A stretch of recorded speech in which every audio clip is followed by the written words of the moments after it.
भारतीय राजव्यवस्था में आइए आरंभ करते हैं अध्याय भारत का संवैधानिक विकास। संविधान नियमों अथवा कानूनों का संग्रह है जिसके आधार पर किसी देश का शासन संचालित किया जाता है। भारत का भी अपना एक संविधान है। भारतीय संविधान के विकास को भारत में कंपनी के शासन तथा ब्रिटिश क्राउन के शासन के तहत निर्मित अधिनियमों के विकास के रूप में समझा जा सकता है। कंपनी के शासनाधीन पारित कुछ एक्ट इस प्रकार से हैं। Regulating act 1773, Pitt's India act 1784, charter act 1793, charter act 1813, charter act 1833 और चार्टर एक्ट 1853। वहीं क्राउन के शासनाधीन पारित अधिनियम इस प्रकार से हैं। 1858 का भारत शासन अधिनियम, 1861 का भारत परिषद अधिनियम, 1892 का भारत परिषद अधिनियम, 1909 का भारत परिषद अधिनियम, 1919 का भारत शासन अधिनियम, 1935 का भारत शासन अधिनियम और 1947 का भारतीय स्वतंत्रता अधिनियम। आइए अब इन्हें संक्षेप में समझते हैं। सबसे पहले 1773 का रेगुलेटिंग एक्ट। इस अधिनियम द्वारा भारत में ईस्ट इंडिया कंपनी के शासन पर ब्रिटिश सरकार का नियंत्रण स्थापित किया गया। इस अधिनियम के तहत बंगाल के गवर्नर को बंगाल का गवर्नर जनरल पद नाम दिया गया एवं उनकी सहायता के लिए 4 सदस्यीय कार्यकारी परिषद का गठन किया गया। इस व्यवस्था के तहत वॉरेन हेस्टिंग्स बंगाल का प्रथम गवर्नर जनरल बनाया गया। इस व्यवस्था के तहत मद्रास एवं बम्बई के गवर्नर को बंगाल के गवर्नर जनरल के अधीन कर दिया गया। इस अधिनियम के द्वारा 1774 ईस्वी में बंगाल यानी कलकत्ता में एक उच्चतम न्यायालय की स्थापना की गई, जिसमें एक मुख्य न्यायाधीश तथा 3 अन्य न्यायाधीश थे। ध्यान देने वाली बात ये है कि इस उच्चतम न्यायालय के प्रथम मुख्य न्यायाधीश थे सर एलिजा इम्पे, जबकि अन्य न्यायाधीशों में चैम्बर्स, लिम्स्टर तथा हाइट थे। इस अधिनियम के तहत कंपनी द्वारा भारत की राजस्व, नागरिक और सैन्य संबंधी समस्त सूचनाएं ब्रिटिश सरकार को देना आवश्यक हो गया। 1781 का act of settlement. Regulating act की कमियों को दूर करने के लिए लाए गए इस अधिनियम के तहत कलकत्ता की सरकार को बंगाल, बिहार तथा उड़ीसा के लिए भी विधि बनाने का अधिकार दिया गया। 1784 का पिट्स इंडिया एक्ट। इसके तहत भारत में कंपनी के कार्यों एवं प्रशासन पर ब्रिटिश सरकार का पूर्ण नियंत्रण स्थापित हुआ। इसके द्वारा कंपनी के व्यापारिक एवं राजनीतिक कार्यों को एक दूसरे से अलग कर दिया गया। भारत में कंपनी द्वारा शासित क्षेत्रों को पहली बार ब्रिटिश आधिपत्य का क्षेत्र कहा गया।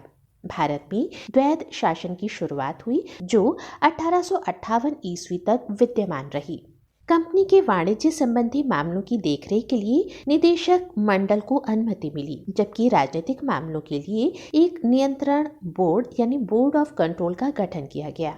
और अब एक नजर भारत के प्रथम अंतिम गवर्नर, गवर्नर जनरल और वायसराय पर। रॉबर्ट क्लाइव बंगाल के गवर्नर बनाए गए 1758 से 60 के मध्य और 1765 से 67 के मध्य। बंगाल के अंतिम गवर्नर के रूप में कार्य किया वॉरेन हेस्टिंग्स ने, जिनका कार्यकाल रहा 1772 से 1774 तक और बंगाल के वे प्रथम गवर्नर जनरल बनने वाले भी पहले व्यक्ति रहे। इनका कार्यकाल रहा 1774 से 1785 तक। 1828 से 1834 के मध्य बंगाल के अंतिम गवर्नर जनरल के रूप में काम किया लॉर्ड विलियम बेंटिक ने। उन्हें भारत के प्रथम गवर्नर जनरल बनने का भी सौभाग्य प्राप्त हुआ और उनका ये कार्यकाल रहा 1834 से 1835 के मध्य। 1856 से 1858 के मध्य कंपनी द्वारा नियुक्त भारत के अंतिम गवर्नर जनरल के रूप में काम किया लॉर्ड कैनिंग ने। इसके बाद वे भारत के पहले वायसराय बने और उनका ये कार्यकाल रहा 1858 से 1862 तक। मार्च 1947 से अगस्त 1947 के मध्य भारत के अंतिम वायसराय के रूप में काम किया लॉर्ड माउंटबेटन ने। अगस्त 1947 से जून 1948 तक वे स्वतंत्र भारत के प्रथम गवर्नर जनरल रहे। जून 1948 से जनवरी 1950 तक स्वतंत्र भारत के प्रथम तथा अंतिम भारतीय गवर्नर जनरल के रूप में काम किया सी राजगोपालचारी ने। 1784 के पिट्स इंडिया एक्ट के बाद आया 1813 का राजलेख, जो इस प्रकार था। इसके द्वारा कंपनी के भारतीय व्यापार के एकाधिकार को समाप्त कर दिया गया। हालांकि कंपनी को चीन से व्यापार का तथा कंपनी का भारत में चाय के व्यापार का एकाधिकार जारी रहा। इस अधिनियम के तहत भारत में शिक्षा के विकास एवं विस्तार के लिए 1 लाख रुपए प्रति वर्ष की व्यवस्था की गई। कलकत्ता, बम्बई और मद्रास की सरकारों द्वारा बनाई गई विधियों का ब्रिटिश संसद द्वारा अनुमोदन किया जाना अनिवार्य बना दिया गया। 1833 का चार्टर एक्ट, इसके द्वारा चीन के कंपनी से भी व्यापारिक अधिकार समाप्त कर दिए गए। भविष्य में उसे केवल राजनीतिक कार्य ही करने थे। बंगाल के गवर्नर जनरल को भारत का गवर्नर जनरल बना दिया गया। गवर्नर जनरल की परिषद में एक विधि सदस्य, चौथे सदस्य के रूप में सर्वप्रथम मैकाले को शामिल किया गया। इसके तहत दास प्रथा को कानून के खिलाफ घोषित किया गया तथा 1843 ईस्वी में इसे कानून बनाकर समाप्त कर दिया गया। 1833 के चार्टर एक्ट के तहत कानून बनाने की शक्ति का केंद्रीकरण कर दिया गया। राजलेख की धारा 87 के अनुसार कोई भी भारतीय केवल धर्म, जन्म, स्थान, वंश तथा वर्ण के आधार पर सरकारी सेवा के लिए अयोग्य नहीं समझा जाता था। गवर्नर जनरल को एक विधि आयोग नियुक्त करने का भी प्राधिकार दिया गया। 1853 का राजलेख, इसके द्वारा कार्यपालिका तथा विधायी शक्तियों को पृथक करने का एक निश्चित कदम उठाया गया। इस व्यवस्था के तहत भारतवर्ष के लिए एक पृथक विधान परिषद की स्थापना की गई। 1858 का भारत शासन अधिनियम, 1857 के प्रथम स्वतंत्रता संग्राम के उपरांत ब्रिटिश सरकार द्वारा 1858 का भारत शासन अधिनियम पारित किया गया। इस अधिनियम को act for the better government of India के नाम से भी जाना जाता है। इस अधिनियम के द्वारा कंपनी का शासन समाप्त कर दिया गया तथा भारत का शासन प्रत्यक्ष रूप से महारानी के अधीन आ गया। 1784 के पिट्स इंडिया एक्ट द्वारा लागू द्वैध शासन प्रणाली समाप्त कर दी गई। भारत के गवर्नर जनरल को अब वायसराय के नाम से जाना गया, जो कि भारत में ब्रिटिश क्राउन यानी ताज का प्रत्यक्ष प्रतिनिधित्व करता था। 1861 का भारत परिषद अधिनियम, इसके द्वारा कानून बनाने की प्रक्रिया में भारतीय प्रतिनिधियों को शामिल किया गया। ध्यान देने वाली बात यह है कि 1862 में लॉर्ड कैनिंग द्वारा 3 भारतीयों, जिसमें बनारस के राजा, पटियाला के महाराजा और सर दिनकर राव को विधान परिषद में मनोनीत किया गया। वायसराय को आपातकाल में विधान परिषद की सलाह के बिना ही अध्यादेश जारी करने की अनुमति प्रदान की गई, जिसकी अवधि 6 माह होती थी। इस अधिनियम द्वारा वायसराय को नए प्रांतों की स्थापना तथा उनकी सीमाओं में परिवर्तन का अधिकार भी प्रदान किया गया। वायसराय को प्रांतों में विधान परिषदों की स्थापना की शक्ति प्रदान की गई। ध्यान देने वाली बात यह है कि 1862 में बंगाल, 1866 में उत्तर पश्चिम सीमा प्रांत तथा 1897 में पंजाब विधान परिषदों का गठन किया गया। 1892 का भारत परिषद अधिनियम, इसके तहत एक सीमित एवं अप्रत्यक्ष निर्वाचन प्रणाली की शुरुआत की गई। विधान परिषद की भारतीय सदस्यों को बजट पर बहस करने तथा सरकार से प्रश्न पूछने का अधिकार मिला। 1909 का भारत परिषद अधिनियम, इसे मार्ले मिंटो सुधार के नाम से भी जाना जाता है। लॉर्ड मिंटो तत्कालीन वायसराय तथा जॉन मार्ले राज्य सचिव थे।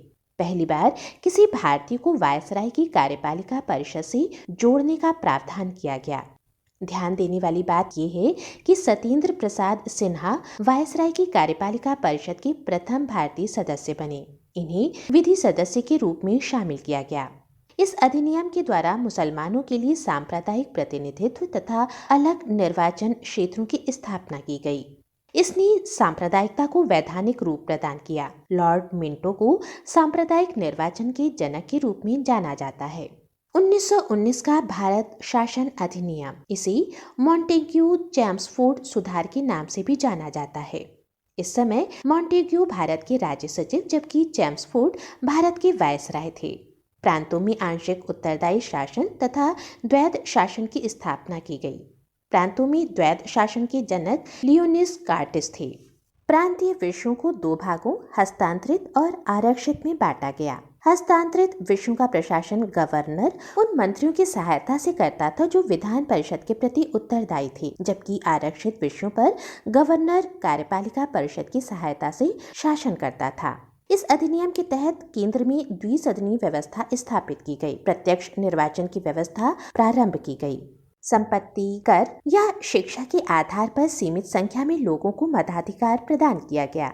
सांप्रदायिक आधार पर सिखों, भारतीय ईसाइयों, आंग्ल भारतीयों तथा यूरोपियों के लिए भी अलग निर्वाचन के सिद्धांत को लागू किया गया।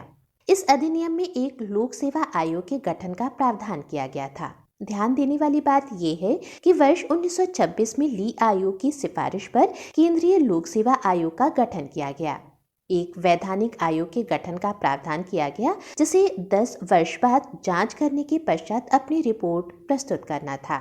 1935 का भारत शासन अधिनियम, यह एक विस्तृत दस्तावेज था जिसमें 321 अनुच्छेद तथा 10 अनुसूचियां थीं। इसमें प्रस्तावना का अभाव था। इस अधिनियम द्वारा अखिल भारतीय संघ की स्थापना का प्रावधान किया गया, जिसे ब्रिटिश भारतीय प्रांत तथा कुछ भारतीय रियासतों को मिलाकर स्थापित किया जाना था। हालांकि यह व्यवस्था कभी भी अस्तित्व में नहीं आई। प्रांतों में द्वैध शासन की व्यवस्था समाप्त करके केंद्र में द्वैध शासन लागू किया गया तथा प्रांतों को स्वायत्तता प्रदान की गई।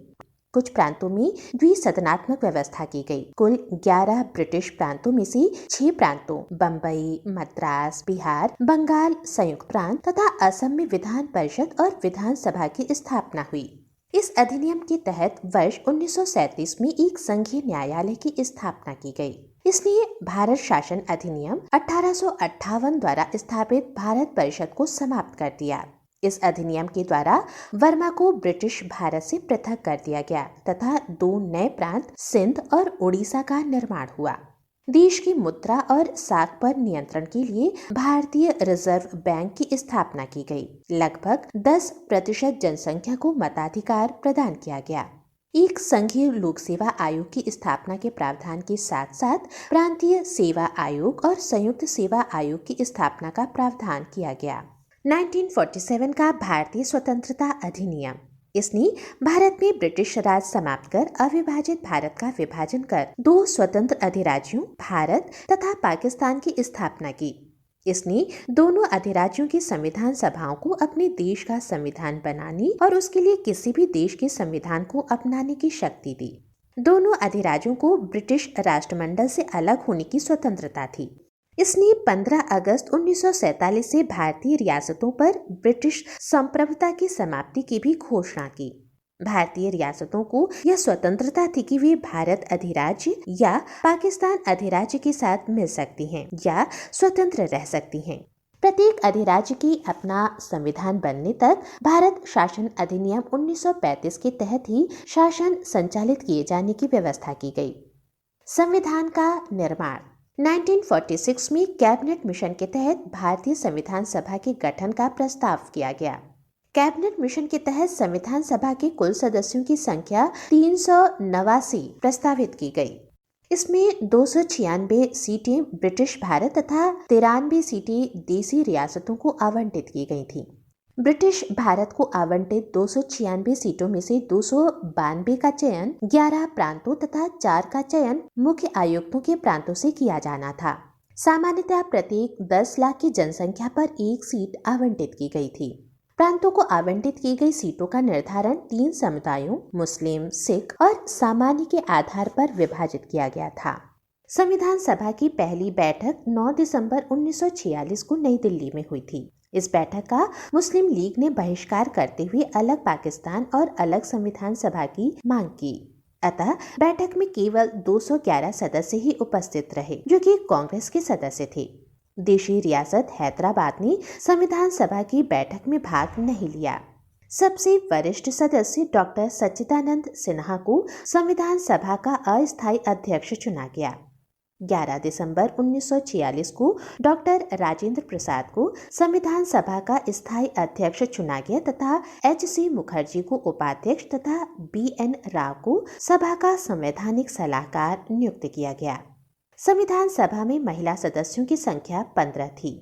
ध्यान देने वाली बात यह है कि संविधान सभा में शामिल महिला सदस्यों में विजय लक्ष्मी पंडित, सुचिता कृपलानी, मालती चौधरी, सरोजनी नायडू, हंसा मेहता, राजकुमारी अमृत कौर, पूर्णिमा बनर्जी, रेणुका राय, कमला चौधरी, लीला रे, बेगम एजाज रसूल, अम्मू स्वामीनाथन, जी दुर्गाबाई, दक्षयानी वेल्यादुन और एनी मेस्करीन थी। 13 दिसंबर 1946 को जवाहरलाल नेहरू ने संविधान सभा में उद्देश्य प्रस्ताव पेश किया, जिसे 22 जनवरी 1947 को सर्वसम्मति से स्वीकार कर लिया गया। संविधान निर्माण के लिए संविधान सभा द्वारा विभिन्न समितियों का गठन किया गया था।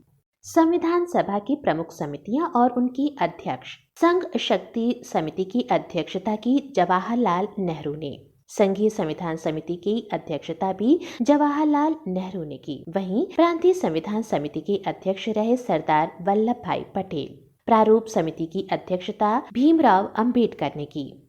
मौलिक अधिकारों एवं अल्पसंख्यकों संबंधी परामर्श समिति के अध्यक्ष रहे सरदार वल्लभ भाई पटेल। मौलिक अधिकार उप समिति की अध्यक्षता जी.बी. कृपलानी ने और अल्पसंख्यक उप समिति की अध्यक्षता H.C. मुखर्जी ने की। प्रक्रिया नियम समिति की अध्यक्ष रहे राजेंद्र प्रसाद। उन्होंने संचालन समिति और तदर्थ राष्ट्रीय ध्वज समिति की भी अध्यक्षता की। वहीं राज्यों के लिए समिति की अध्यक्षता की जवाहरलाल नेहरू ने। 29 अगस्त 1947 को एक संकल्प पारित करके प्रारूप समिति का गठन किया गया। इस समिति का अध्यक्ष डॉक्टर भीमराव अंबेडकर को चुना गया। ध्यान देने वाली बात यह है कि संविधान सभा के लिए डॉक्टर भीमराव अंबेडकर को पश्चिम बंगाल से चुना गया था।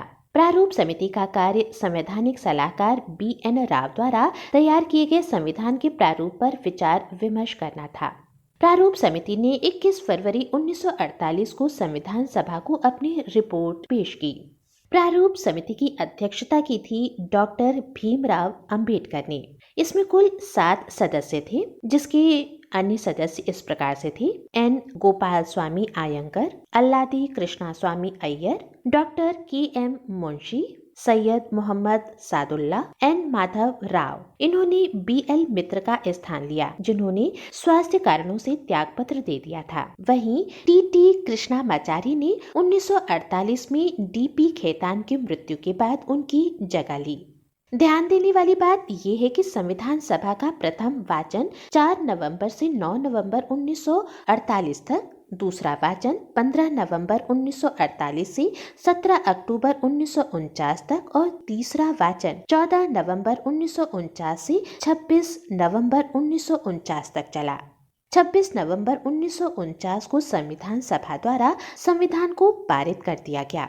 संविधान के कुल 15 अनुच्छेदों को 26 नवंबर 1949 को ही लागू कर दिया गया था, जबकि शेष को 26 जनवरी 1950 को लागू किया गया। 26 नवंबर 1949 को संविधान सभा द्वारा पारित किए गए संविधान में 22 भाग, 8 अनुसूचियां और 395 अनुच्छेद थे।